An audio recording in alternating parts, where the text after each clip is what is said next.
Hello குட்டீஸ், எல்லாரும் எப்படி இருக்கீங்க? நல்லா இருக்கீங்களா? இன்னைக்கு நாம 4ஆம் வகுப்பு தமிழ் பயிற்சி நூல் பருவம் 1 முதல் பாடமான அன்னை தமிழ் இந்த படத்தை தான் நம்ம இன்னைக்கு பார்க்க போறோம். பார்க்கலாமா?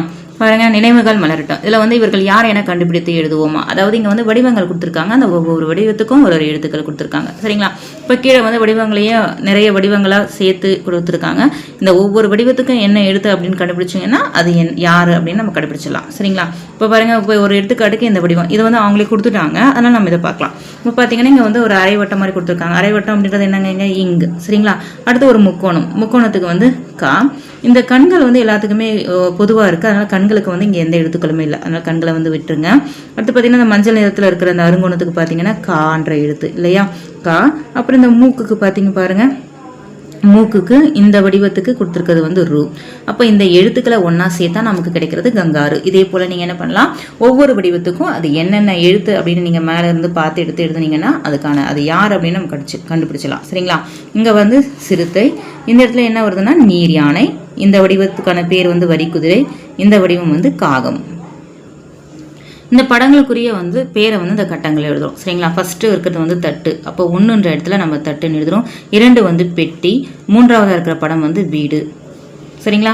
அடுத்தது பாருங்க, இந்த இடத்துல 1 மேளம். 2வது இருக்கிறது சோளம். சோளக்கதிருது இல்லைங்களா? அதனால சோளம். 3வது மரம். அடுத்தது பாருங்க, இந்த இடத்துல பார்த்தீங்கன்னா முதல்ல இருக்கிறது என்னது? நத்தை. அப்போ 1க்கு நேராக நத்தை. 2வது மெத்தை. 2ல் மெத்தை. 3 குழந்தை. அடுத்தது பாருங்க, இந்த இடத்துல முதல்ல இருக்கிறது வாத்து. அப்போ 1ல் வாத்துன்னு எழுதும். 2வது வாழை. 3ஆவதா இருக்கிறது தும்பி. அடுத்தது 1.3ல் பறவைகளுடைய பெயர்களை எழுத சொல்றாங்க. இங்க என்னென்ன பறவைகள் இருக்கு அப்படின்னு மொத்தமா நம்ம என்ன பண்ண போறோம்? கீழே எழுத போறோம். சரிங்களா? என்னென்ன பறவைகளா இருக்கு பாருங்க.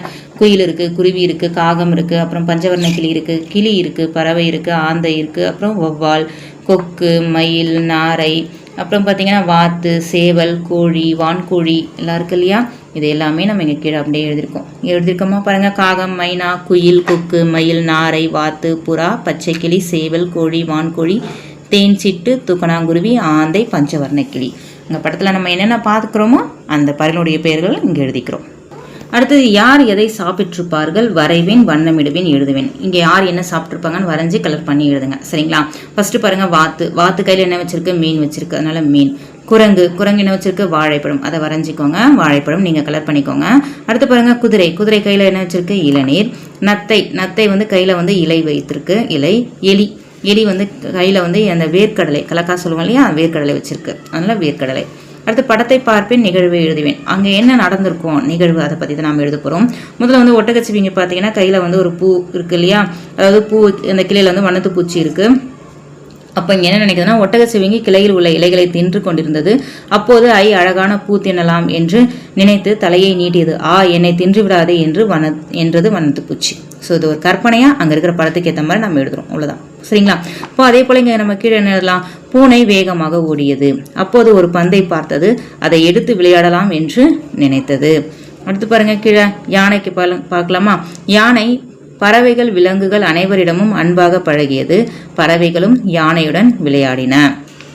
அடுத்தது இங்க பாருங்க, டைனோசருக்கு என்ன எழுதலாம்? டைனோசர் ஒன்று அதன் முட்டையை பாதுகாத்து வந்தது. ஒரு நாள் அந்த முட்டை விரிசல் விட்டு உள்ளே இருந்து ஒரு குட்டி டைனோசர் வெளியே வந்தது.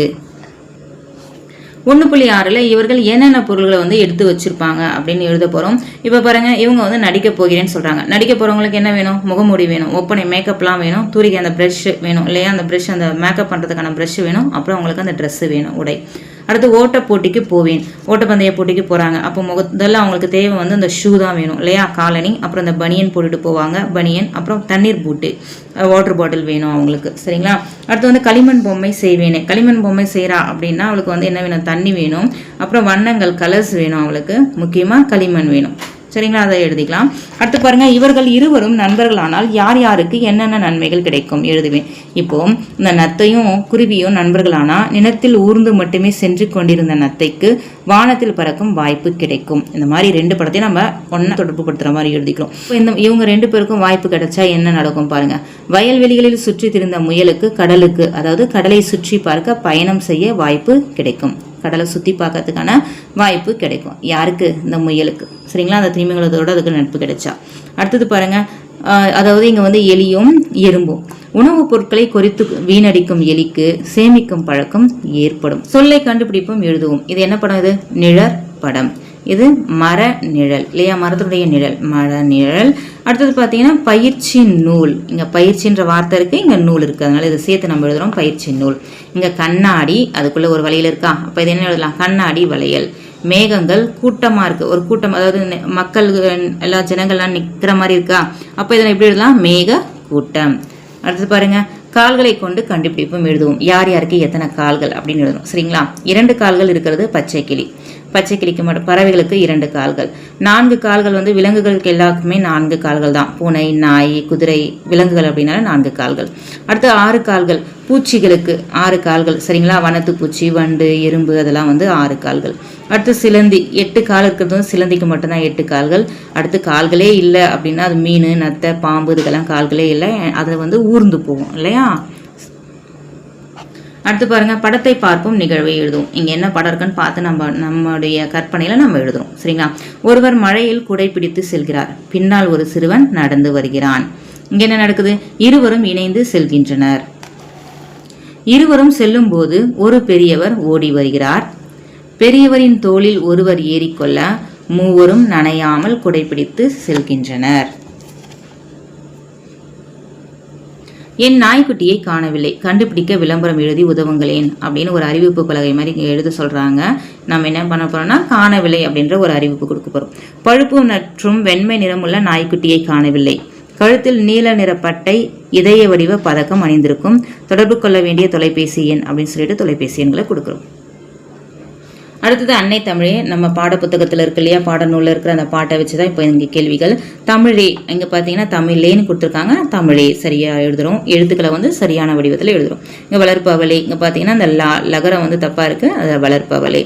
இங்கே வந்து புகழ்வதற்கே லகரம், இந்த லகரத்துக்கு வந்து லகரம் வரணும், புகழ்வதற்கே. விளையாடலையும் வந்து லகரம் வந்து தப்பா வந்திருக்கு, அதை வந்து மாற்றி எழுதுறோம். கலந்தவளை, இதுலேயும் வந்து லகரம் வந்து தப்பா வந்திருக்கு, அதை நாம சரியா எழுதுறோம். சரிங்களா? இப்போ படிப்பேன் பொருத்தமான சொற்களால் நிரப்புவேன். இங்க சொற்கள் இங்கே மேல கொடுத்துருக்காங்க. அன்னை, புகழ், விளையாட்டு, உலக, தமிழ். இது எந்த இடத்துல எந்த சொற்கள் வரும் அப்படின்னு நம்ம சரியா முறைப்படுத்தி எழுதுறோம். இப்போ முதல்ல வந்து தமிழ். தமிழ்நாட்டை சேர்ந்த பிரக்ஞானந்தா என்பவர் சதுரங்க விளையாட்டு வீரர்.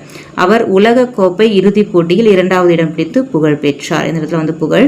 அவர் போட்டியில் வெற்றி தோல்விக்காக ஒருபோதும் விளையாடியது இல்லை.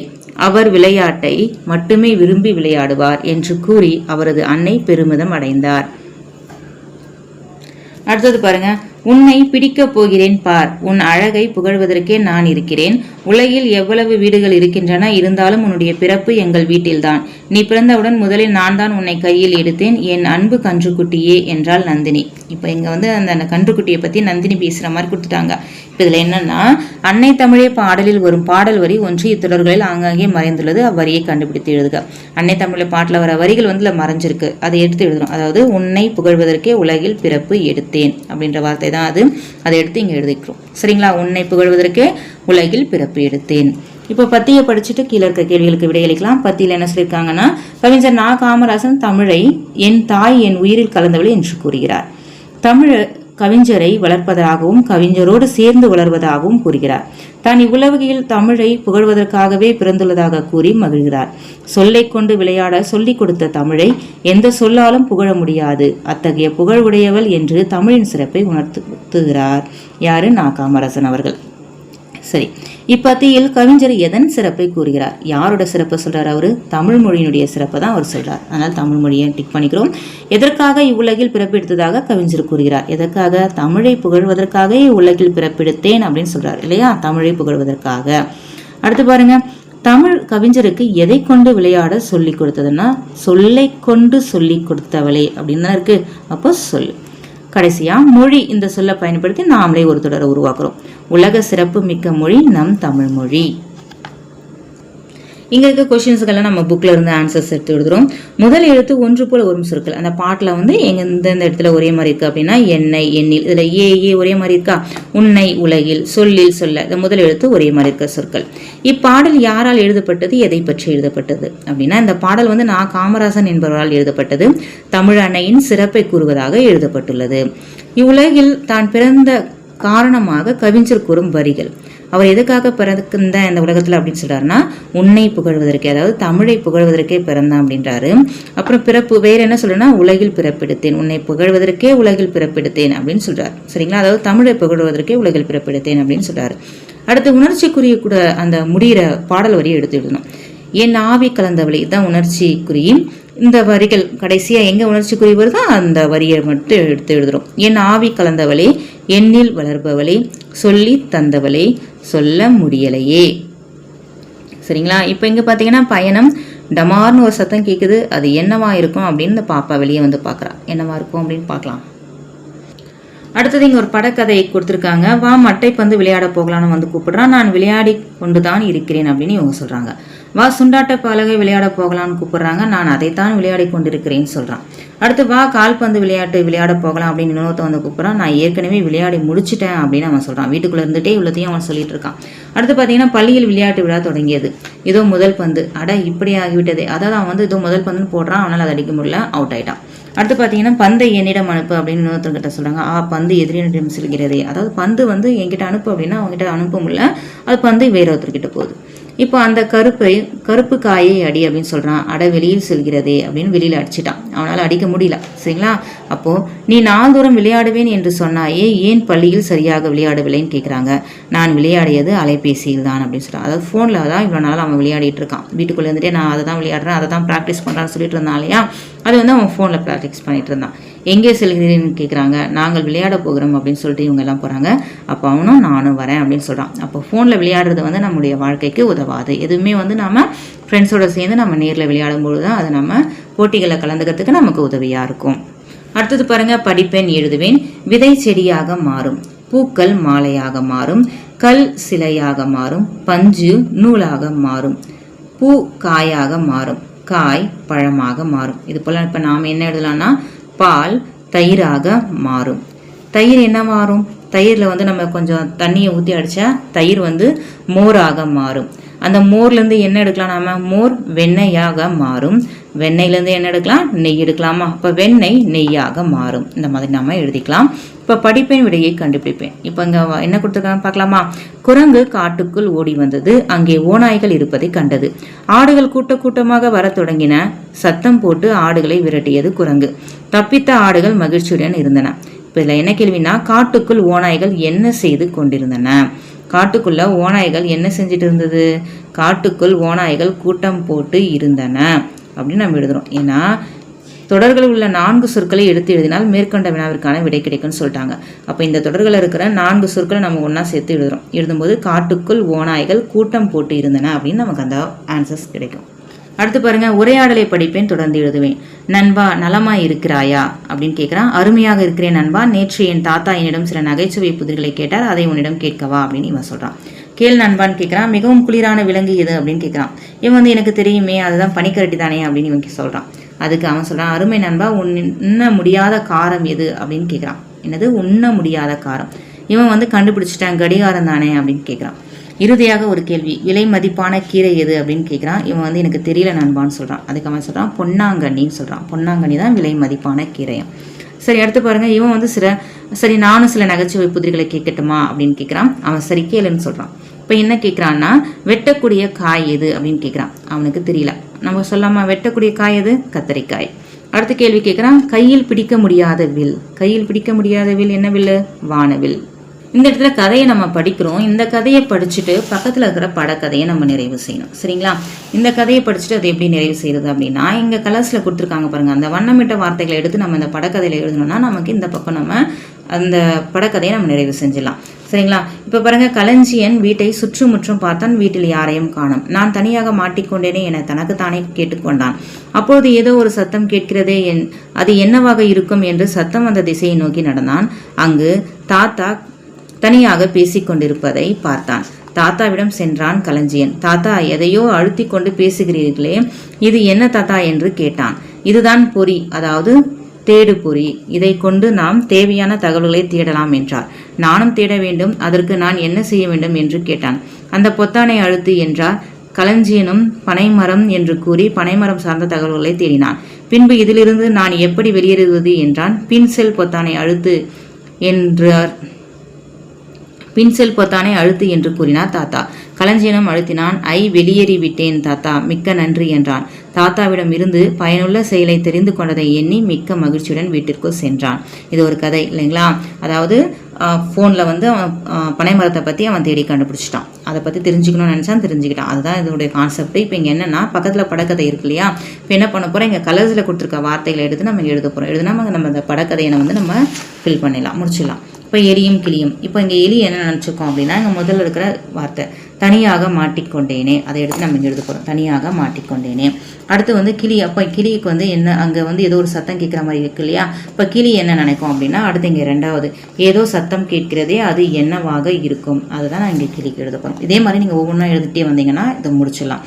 அது என்ன சத்தமாக இருக்கும், இது என்ன, இதுதான் பொறி அப்படின்னு எலி சொல்லுது. அப்புறம் கிளி கேட்குது, நான் என்ன செய்ய வேண்டும் அப்படின்னு கிளி கேட்குது. இந்த பொத்தானை அழுத்து அப்படின்னு சொல்லுது. அதுவும் அந்த கிளியும் பொத்தானை அழுத்துது. வெளியேறி விட்டேன் அப்படின்னு எலி வெளியே வந்துடுது. மிக்க நன்றி அப்படின்னு எலி சொல்லிட்டு அங்கேருந்து கிளம்பி போயிடுது. சரிங்களா? அடுத்தது படிப்பேன் மின்னுவேன். நீங்கள் வந்து ஒரு எழுத்து வார்த்தைகளை படிக்கிறது, 2 எழுத்து வார்த்தைகளை எப்படி சேர்த்து படிக்கணும் அப்படின்னு கொடுத்துருக்காங்க. புள்ளி வச்சு கொடுத்துருக்காங்க பாருங்க. காயும் கம் அந்த மாதிரி எழுத்துக்களுக்கு ஏற்ற மாதிரி, புள்ளிகளுக்கு ஏற்ற மாதிரி வார்த்தைகளை வந்து சேர்த்து படிக்கிறதுக்காக ஒரு பயிற்சி. அடுத்து பார்த்தீங்கன்னா அட்டவணையை படித்து விட எழுதணும். அந்த அட்டவணையில் நிறைய வார்த்தைகள்லாம் கொடுத்துருக்காங்க. கீழே என்ன கொடுத்துருக்காங்கன்னா ஒத்த ஓசையுடைய சொற்கள். ஒத்த ஓசையுடைய சொற்கள் இந்த அட்டவணையிலிருந்து தான் எடுத்துக்கிறோம். ஒத்த ஓசைனா அதை முடியும் போது ஒரே மாதிரி இருக்கிறது. அதை பகல், உரல், ஊதல், ஈசல், மணல், இதெல்லாம் வந்து இல்லுன்னு முடியுது இல்லையா? அது போல. அடுத்து வந்து பட்டம், கட்டம், லாஸ்ட்ல டம்னு வருது இல்லையா? பட்டம், கட்டம். அப்புறம் வந்து காய், அப்புறம் காய், பாய், தாய், இதெல்லாம் வந்து ஒத்த ஓசையுடைய சொற்கள். அடுத்து பார்த்தீங்கன்னா உறவு பெயர்கள். இந்த அட்டவணையில் உறவு பெயர்கள்லாம் என்னென்ன கொடுத்துருக்காங்கன்னா மகன், மகள், தாய், தாத்தா, மாமா, இதெல்லாம் வந்து உறவு முறை பெயர்கள். சரிங்களா? அடுத்தது படிப்பேன் மகிழ்வேன். பட்டம், வண்ணப்பட்டம், அழகான வண்ணப்பட்டம், என் அழகான வண்ணப்பட்டம். அம்மா, அன்பான அம்மா, நம் அன்பான அம்மா. பார், மரம் பார், உயரமான மரம் பார். வனம், அடர்ந்த வனம், மரங்கள் உள்ள அடர்ந்த வனம்.